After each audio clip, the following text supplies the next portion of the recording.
And so the reason I'm here tonight is because of what I was hoping that I also going dear to my heart. So we went on this trip, which was very good to us, and I sure will after Tali will come back and explain support for you. So right now, that's who I am, that's what I do. I'm glad to be involved at that level, to get people together, bring people together. So we'll talk a little more as we go. Hi, my name is Tali Strom. I'll be brief and really say that my background has been with the federation system for the last 20 years, first at the Jewish Federations of North America on the national level, and the last 9 years at UJA Federation of New York, really focusing on Westchester. So I am the director in our community mobilizing department. And the next question I always get is, what does that mean, right? So it's a fairly new department over the last 6 years. And really the idea is to wake up every day and say, how can I support and strengthen the New York Jewish community and, with in my eyes, the Westchester Jewish community. And our work is really fluid. We've pivoted based on, especially in the last 4 or 5 years, what's been going on in this world. And today, I would say about 90% of my portfolio is focused on what we would call community relations. How does the Jewish community engage with those outside the Jewish community on behalf of the Jewish community? And so working with my partner, Karen Everett, on doing that. And so this is one of those experiences. I would say we've had 2 trips to Israel and 3 interfaith clergy trips. So we did a 3rd trip last year. We piloted a trip down south to Alabama with a group of about 14 interfaith clergy partners and really use the civil rights as a narrative of how can we do bridge building work and be in relationship with one another. And that was equally powerful, but very different. Thank you both for that context. I just want to start, and Martin, you will take this question first, but what was it like experiencing Israel with this group of fellow clergy, but so many representing different faiths and traditions? I think the group would be interested to hear your point of view. Well, I accustomed to the inter-religious activities and action. Like I said, I started that, I get involved in that with Rabbi Wood. Very, very good at that. Bringing people together, different backgrounds. So I get my training and my mentoring under Rabbi Wood with that. So I was very comfortable with that. That's not a problem for someone like me. I'm very comfortable with that. I've learned over the years what to do, what not to do when you're with a diverse group of people, how to behave. And I've been to Israel before, a lot of times, been to Israel about 5 times before. Now, my take about this group we went with this time here was very good. Well, nicely mixed. We're hoping that in the future we have more people interact with us on this kind of a trip. I am unapologetically a supporter of Israel, not its politics, the people and the land. I've gotten into trouble for that in my community, for the stand I take, and so I'm learning how to be, my wife tells me I must learn to be diplomatic when I say things and say it nicely, so I'm learning to do that. I'm learning to say it nicely, but I think I have an obligation to talk to my people and to teach them and to tell them what I learned, what I know about the land and the people. Not all my people have that. I think my people have too much of a political agenda when it comes to Israel and what's happening in Israel. I don't have a political agenda. I don't care about who is prime minister or president. As long as we care about the land and the people, that's my take. And I'm hoping, as Tali mentioned a little bit of it, we're hoping that as we interact with more people, I believe one by one, we get to influence people one by one. And I had that opportunity since the war to talk to a lot of my colleagues and get a few of them to understand and see things, not my way, but their way, the correct way. And so we're working on that. We cannot stop. Everybody's not going to agree with you. Everybody's not going to like you. Some of them still hate me, but I'm not giving up on that. One by one, we are going to get people to see the reality and what life is and what we have to do. And so, me personally, one more time, I have an obligation to support Israel, its land, and its people. We'll talk a little bit.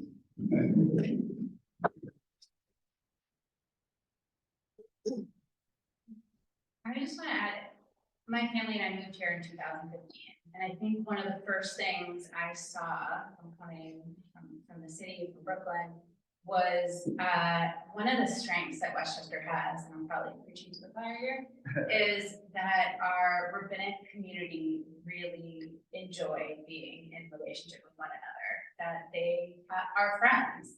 And you can't say that, I'm just gonna name that here in our safe space, with every other area. Long Island Board of Rabbis the makeup is very different. It's much more spread out. It's much harder to be in relationship with one another.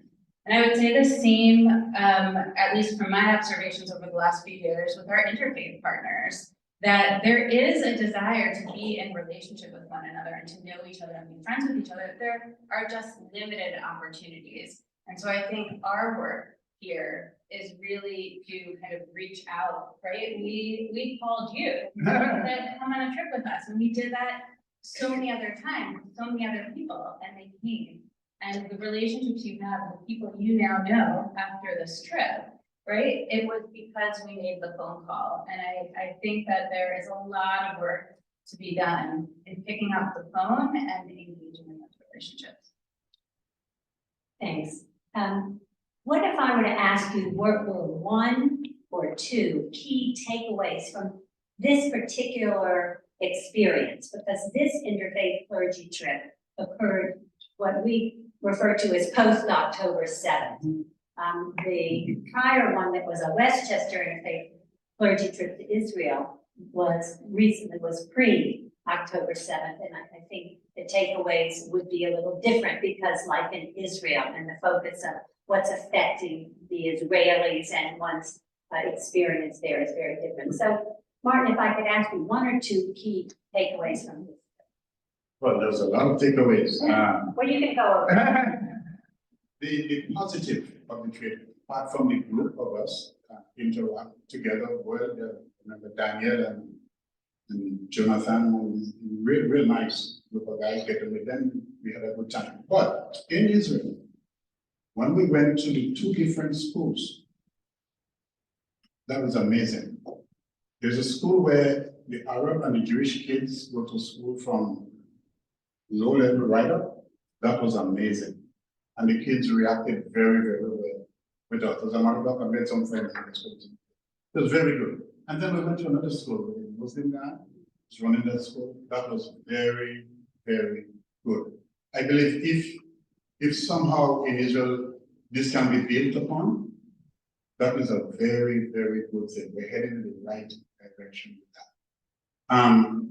When we met the Bedouin woman, we went to her place and helped pack bags and to distribute. That was very, very good just to hear her story and to see how now they're interacting socially, getting into mainstream Israel, getting the girls to go to school and get involved.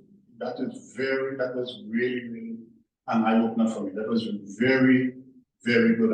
I hope that we can continue to meet other people. And when we went to Tel Aviv in the square and met some of these people there, talking about their kids and hear the story. So you hear the story on both sides. You have, especially one of the young ladies in the school, when she explained she lost her nephew, she lost her brother, and she's teaching in the school. And so you have to share all these emotions to deal with. It's amazing. You have to understand what these people are going through.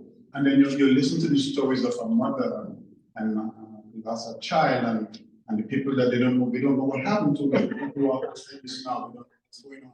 It's really, so those takeaways stays with me, and I believe if we can reach people one by one to make Israel a better place, to make the Middle East a better place, the entire surrounding.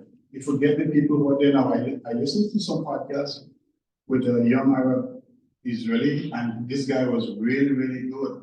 He stood up and defended. As a matter of fact, he was in the IDF. And now he's doing some podcasts talking about his story and sharing his story. I think we have more people doing that. If we get more people to do that, the world will get to see what Israel is and what Israel is all about. So there's some great takeaways, and I pray that we're able to continue to build that school system. It's really, really, really something good. He's talking about the hand-in-hand school. Where is it? So it's, there's a network of schools all throughout Israel, north to south, and they're Israeli, Arab, Very and good, very good. Israeli Jewish schools. So I'll lift up something else. We spent some time at Yad Vashem. And when you talk about like a wow moment for me, as someone who's spent 20 plus years in a Jewish bubble, after Yad Vashem, we went back to the hotel and we sat down and we debriefed. And there were two Christian clergy members on the trip who you could tell were really processing and were really emotional about the experience. And when we reflected and kind of opened it up for people to talk, one of them started off saying, "I just didn't know," and felt there were two things about it. One, right, this feeling of shock, like he's learning about the Holocaust for the first time, and I'm sitting here being like, I feel like we hit it over, let's stop talking about the Holocaust, we've hit it over the head. So this feeling that, wow, right, like we both live in White Plains and we're exposed to it in a very different way. And then the other thing that he said that I thought was so interesting was, comes from the Black Christian community, and he said, I feel like we now share trauma, right? I have a history of trauma and you have this history of trauma. And if I can communicate to my community that this could really connect us, that, and actually we met earlier this week as a group, and he was talking in a very serious way about how he wants to go down to DC and spend a day at the Holocaust Museum and spend a day at the African American Museum. But he was feeling like really charged that teaching the Holocaust to his community and ensuring that people do not forget is such a mission of his in this moment. Yeah. Over the years, I took more than 150 people to Israel. And at that museum, I do not go back inside. I stay outside, I get a book, and I still sit and read, but I allow them to go in and spend them whatever time they want to. I just cannot handle that anymore. I mean, but over the years, I've materials, and I share those things with all people. And that's good feedback, because people, even some of the writings, the ancient writings, by some of the early Christians, people, some of the things they wrote and some of the things they did, a lot of people don't know that. They put some of these guys sometimes out of context, not knowing where they're coming from. I believe, however, I'm one of those people who believe you do not throw away the baby with the bathwater. So when you bathe the baby, you keep the baby, but you throw away the water. So you have to put those things into context, because I believe if some of these guys were alive today, they would have repented of some of the things they said. Awesome. But we live in a different times. And so now those of us who know better today, I believe like I have an obligation to share with my people what was, what is, and where we are going. I guess because where I'm coming from, at a very young age, accidentally I got to be a police officer. And because I was crazy, I get to be a detective. And then after that, I get good. So now I'm in a good place. So I thank God for that, but I'm glad for the knowledge. I'm glad for the opportunity. I'm glad for what I'm learning now and the things I'm able to do. And so I'm able to stand up now and speak, not because I hear somebody say, but because I know, because I learn. And so this trip was also in the places that I've visited, I've been there before, but the people I was with is completely different.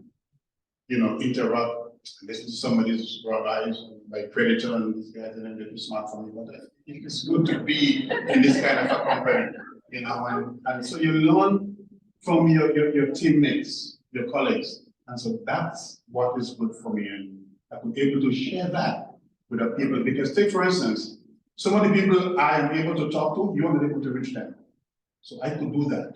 And you don't have to worry about me. I'm Martin Nelson. You don't have to worry about that. When it comes to Israel, you don't have to worry about that. I'll take care of that on your end. So we're going to work from this end. You work from this end. We're going to make not just Westchester a good place. We're going to make this world a better place. We're going to make Israel a better place. We're going to build sake.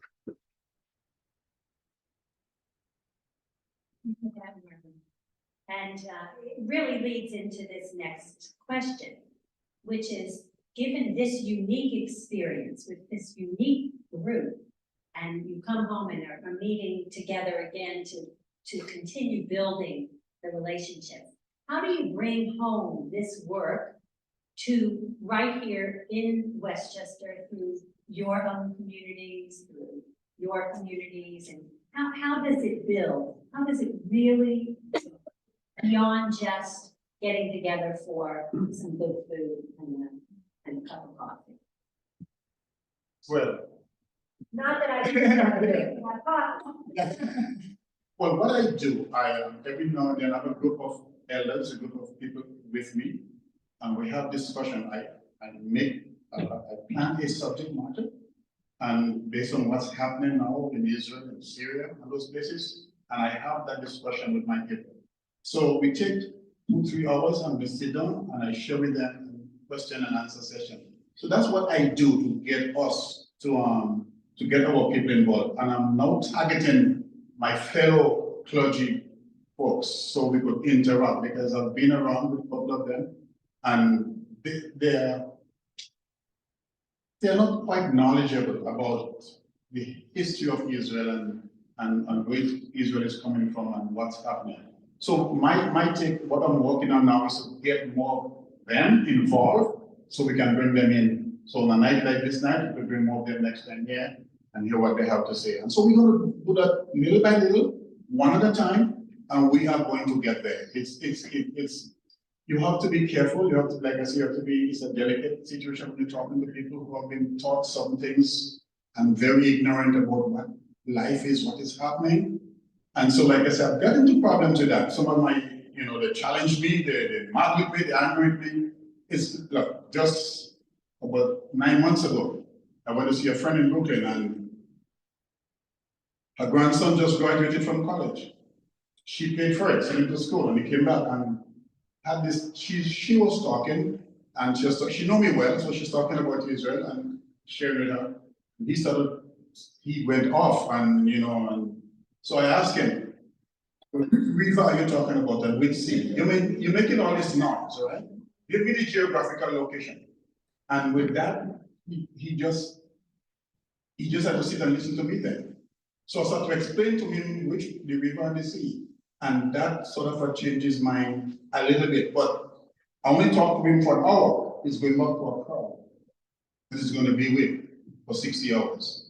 So that's our job. That's where we have to come in and be consistent in what we do little by little. But I'm promising you, I am promising you, I don't care how long it's there.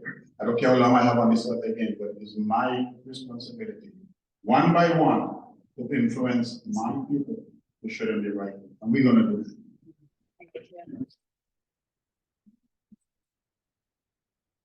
So, I mean, I can't top that.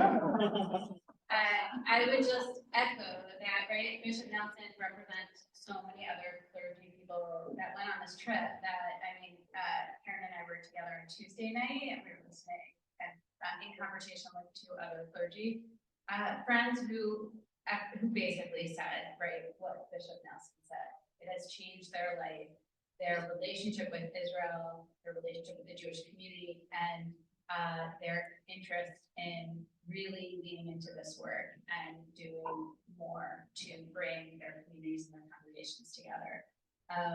I'll just say also, I think it's really important. There are a couple of things in terms of follow-up that I think everyone should be aware of. And I also invite all of you, if you have thoughts, ideas, you belong to houses of worship, right? Like, everyone is a part of this work, and so I'm empowering everyone to think about how we can do this together.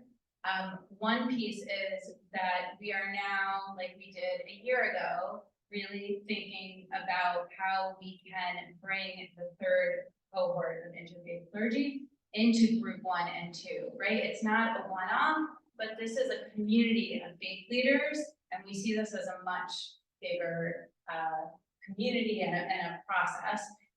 We have a table of faith leaders, and we did this last year, that meet generally on a monthly basis, a lunch and learn. But what really ends up happening is we have an intention of learning, and then depending on what's going on in the world, it really turns into a safe space for people to talk to one another, to support each other. I'll never forget on October 10th, following October 7th, we had a scheduled lunch and learn, and I think Elliot and I looked at each other and said, I don't know if this is the right time or place, like what rabbi wants to come out and have lunch with us. And we did it anyways, and it was the most beautiful thing that I experienced, to see faith leaders, all different faiths, being in relationship, hugging, supporting, praying, and like loving each other in that moment. It was exactly what everyone needed to do. So that's one piece. And I think that we have, and I think we're still exploring, how do we capture all the things that are happening? Because there are so many different ripple effects. I mean, Rabbi Grover, who you just heard from, has a study group with a local church. He's an alum of the first trip. The two clergy, also from the first and second trip, are now doing a shared study group at the Shames GCC, a Christian and a rabbi. There are all sorts of just different coalitions and collaborations that are happening, from one-offs to kind of a more series type thing. Then you have people who are brainstorming trips to DC, right? And we want to identify the right White Plains synagogues to join in that effort. So we're constantly trying to think of big, small, and medium things. There's a lot also, the faith leaders have a WhatsApp group that is very active, and they're, depending on what's going on in any given moment, they're chiming in, talking to each other and supporting each other. So that's just some of That's great. It's all good to hear, and it's really important that we have these kinds of conversations in front of a group here, because we, the Westchester Jewish Council, are the sponsoring organization, and we need to lift this up in support of the great work that Tali and Martin are doing, along with your colleagues in faith. I've been given the high sign, but I do want to wrap with just a comment. It is really important that we are bringing the interfaith groups together, that we are trying to build a community. I just want to say that it is as important for the Jewish community to show up for the non-Jewish community in their times or your times of need, as it is for us to expect the same from the non-Jewish community. And I lift that up because that is also what this work is about. It's not just about putting our needs out there, but it's about our being willing to lift up other communities' needs. So I want to thank you so much, Martin, for the work that you've been doing and continue to do. I'm thrilled that you were able to go on one of the trips. And Tali, of course, for all the great work that she really, along with Elliot and both of their staffs, to make these trips and the follow-up happen. So thank you very much. It's an honor. I really want to thank people like I said earlier. Tali, I mean, these people, Scott, I feel like Scott, I don't see him too much now. And Jill Friedman, these people, I don't know, they have this kind of a heart for interest in people and who want to see things right. I've never met a group of people like that in the US. So dedicated, committed, and loyal. That helps me to know, look, you hang out with these people, you better be So I really like that. And sometimes people sometimes they ask me, like, what would you suggest as we do better? How can I tell Elliot and Tom and Tali what else to do? Whatever they tell me to do, I do. That's it. Thank you so much.